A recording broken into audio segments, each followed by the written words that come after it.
Hey guys, Alex from 7th Hour Films back again with Hellsing Ultimate. Last time around, we learned of the Millennium Group, the Nazi remnants from World War II, who were stationed in South America, but are since now heading back to Germany to continue their dastardly plans. And the reason they left was it was right after Alucard was sent to South America, where he faced the artificial vampire, the Dandy Man, which was a really cool fight. But yeah, the Nazis are headed back, and, well, it's just a bad time. It's always a bad time when the Nazis show up, so I don't think anyone can ever say it's a good time when the Nazis show up, except, I guess, the Nazis, but Nazis don't really count for a lot of things. Anywho, I don't know where this intro is going, so like always, the reaction is down in the description and in the pinned comment for your viewing pleasure, so let's go ahead and jump right into this episode of Hellsing Ultimate. Here we go.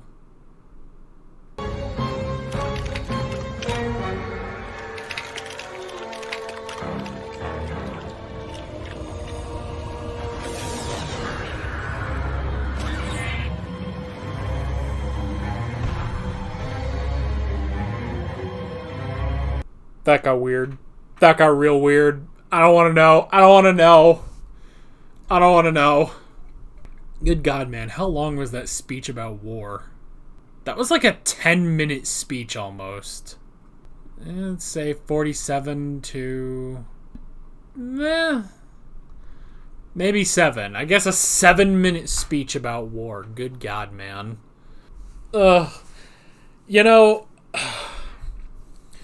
You know, it's a strange thing to say, having watched the original Hellsing, where, you know, the Valentine brothers stuff, that was like episode 6, you know?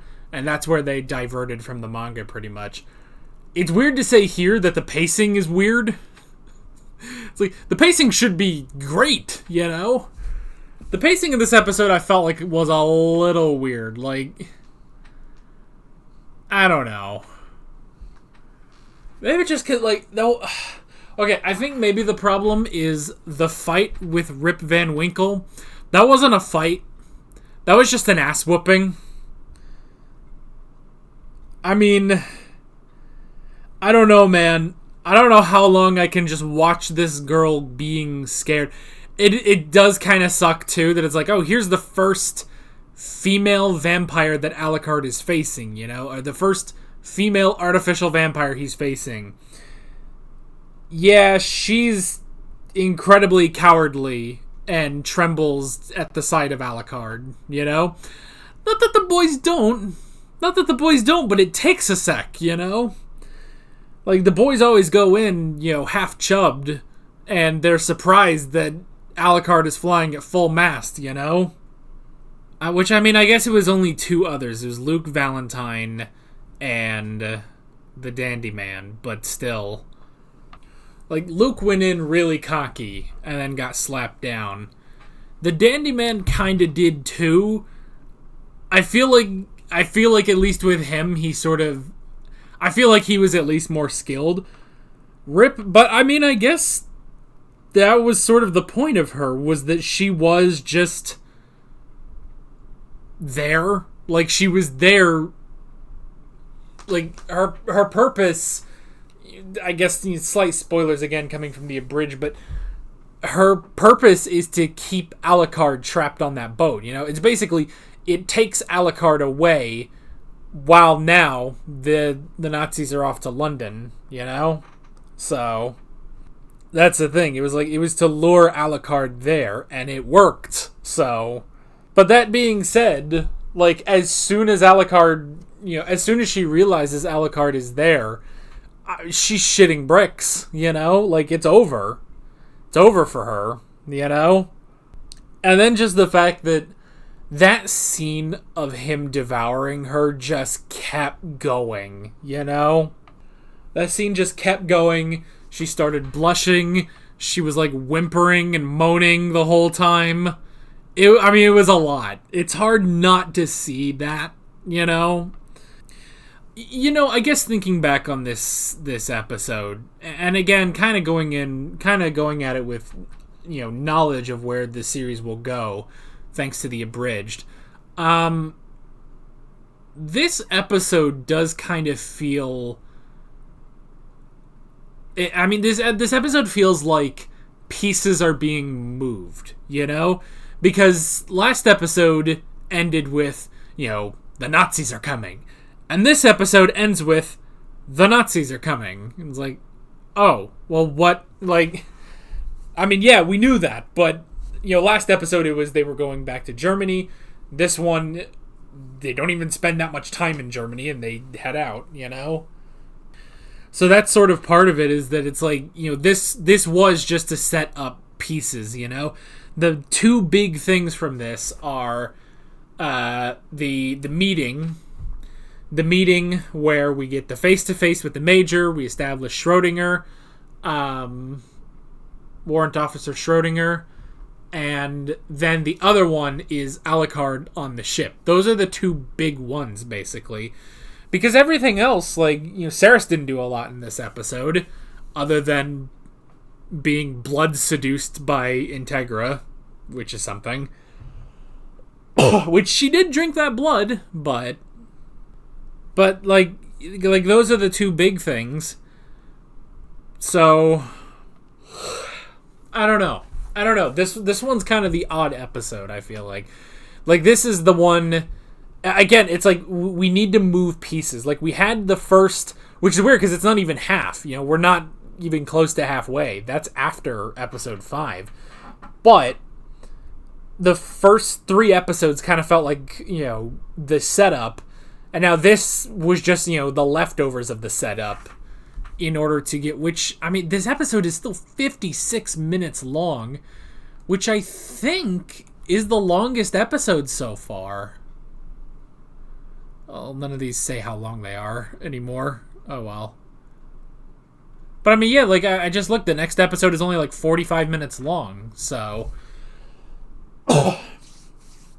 So it's honestly kind of strange. It's this one was really damn long, but I don't know. I feel like not much was accomplished in this episode. We moved a couple pieces, but yeah, I don't know. Let's just say that fight with Rip Van Winkle, that could have been shortened, And it's one of those things where it's like, man, I don't know how many times I can just watch Alucard laughing, I feel like it's testing me. Can you just watch this guy laugh all the time? And it's well, maybe. I don't know. I don't want to criticize this episode too heavily, because it was still a good episode, but at 56 minutes, it might have been a little too long. That could have been 10 minutes shorter, and it would have been just as good, I feel like, if not a little better. So yeah, I don't know. Because the thing, too, with Hellsing Ultimate is, even though this was, I'm pretty sure they said there it was, 2006 or something, maybe not 2006 per se, but, this was a while ago when they made this series. And it's interesting because, they basically have what streaming became, because that was the thing. The thing with streaming was, once streaming shows started to come out, they realized that we can have an episode go as long as we want. And, for some shows that's kind of a double-edged sword, but, if we just need to keep going with an episode, we can, or we can just, or we can have a shorter episode if we need it, if, hey, there's not a lot, we want to save things for the next episode, but we only have so much material here. They don't have to stretch it out to a specific time, basically, for network television and stuff. And this kind of has the same thing, but again, I do just kind of question, why was this episode so long, I don't know. Again, to me, this episode, it establishes two things. One is Schrodinger, and the other is Alucard on the ship. And I guess 3 if you want to count the Major as well, Other than that, it really feels like that episode went on a really long. But going through stuff in this episode, going through stuff in this episode, we had the meeting. There was the Hellsing organization, the Round Table, the Queen, and the Iscariot, which the Iscariot was just Maxwell, but I guess that's all they need. So, trying to deal with, which I guess they also showed, like, because, yeah, it wasn't Maxwell himself, obviously, that was in the whole thing with helping Millennium flee to South America. But it's interesting that they did kill the guy who was involved in it, you know? So that was interesting. I love the stuff with the Queen. I'm assuming that is supposed to be Queen Elizabeth. Rest her soul, I guess, you know?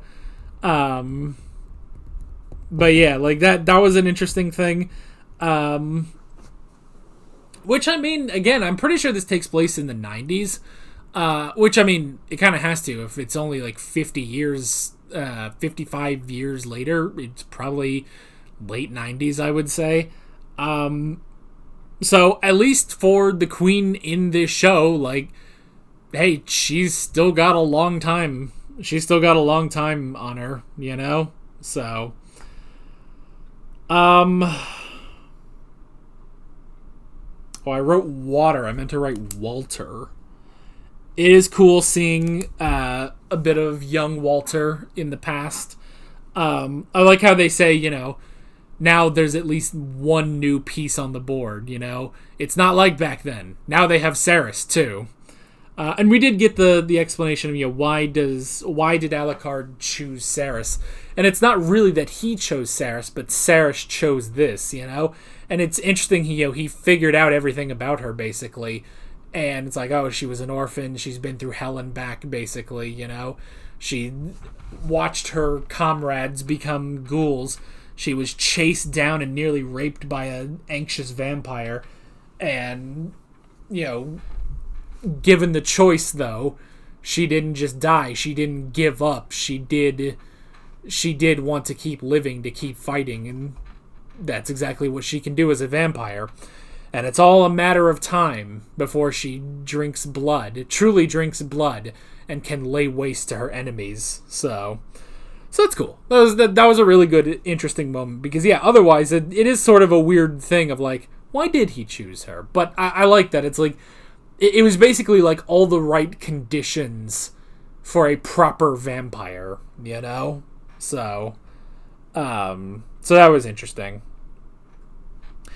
And then we had the whole, again, fight. I love him coming in on that jet. And again, the imagery in this is just so cool. I mean, most of it is cool. Some of it is cool just as imagery, but not, you know what I mean? Because, like, when, like, she's laying on the deck and you just see, like, her face is shadowed, but you still see the glow of her smile as she's sitting surrounded by the blood in the shape of a swastika. It's like, that's some hardcore imagery. Obviously I don't want any of that, you know? I mean, it's hardcore, but it's also very intense. I mean, you guys know what I mean. And then, yeah, like, half the imagery with Alucard is great, you know?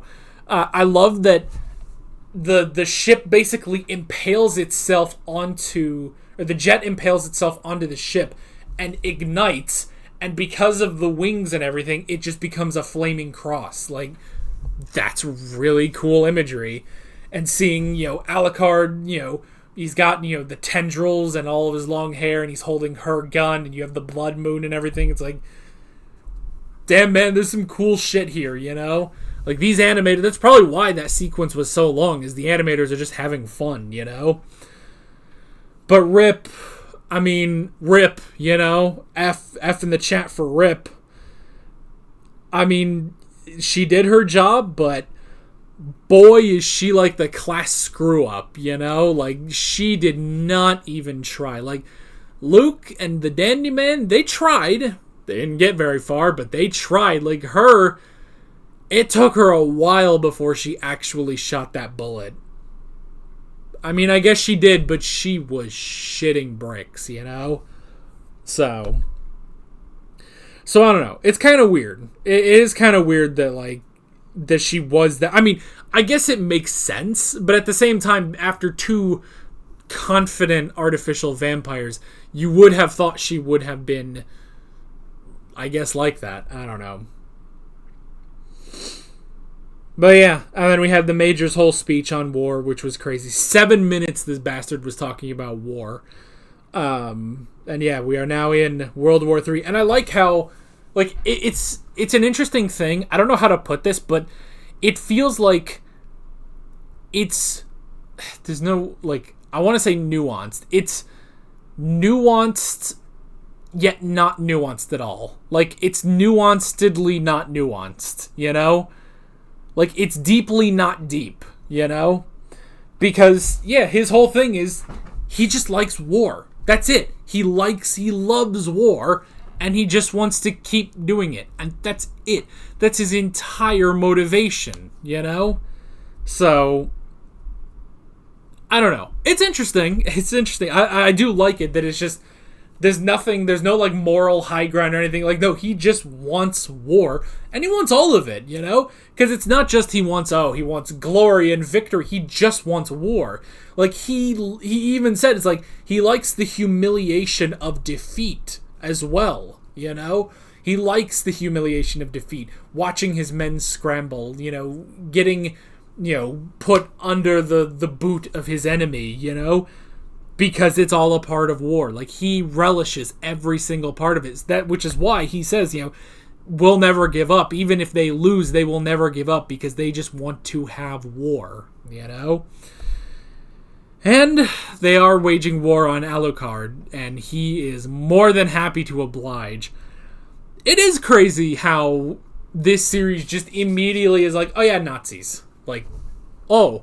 Like, we have this whole thing of Alucard, who's very clearly Dracula, you know, and so you have the entirety of the Dracula mythos there, and you have, you know, so many undead creatures that you can use in this story with Dracula or Alucard, and they're like, yeah, but Nazis.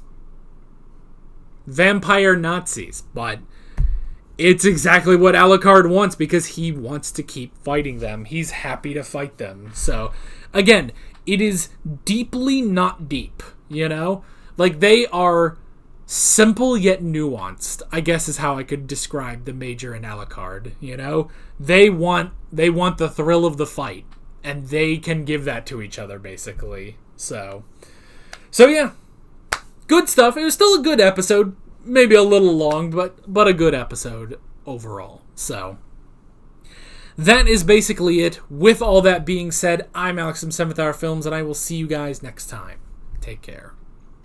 Alright guys, thanks for watching this video. There's a bunch of links on screen if you want to go click around any of those.